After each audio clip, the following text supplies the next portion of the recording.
जय जगन्नाथ सांग माने आपण माने तो जानथिबे आज होची पवित्र कार्तिक पूर्णिमा। आम परंपरा रे अछि कदली पटुआरे डंगा तैयारी करी भसैबा।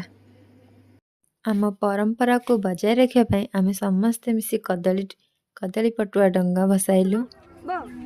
जण जण करी डंगा भसाई बाहरी पड़िलु मंदिर जिया पई।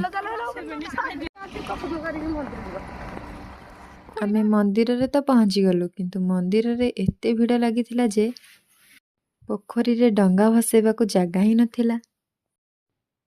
एते गहली भितर मध्य आमे डंगा भसाई बाबा तारेश्वरंकर दर्शन करलु।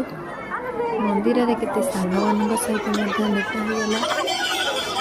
जेहेतु पूर्णिमा थिला तो सेथि पई मंदिर रे दुकान बाजार भी पड़िथिला। तो एबे आमे बुली सारी के घर को फेरिलु।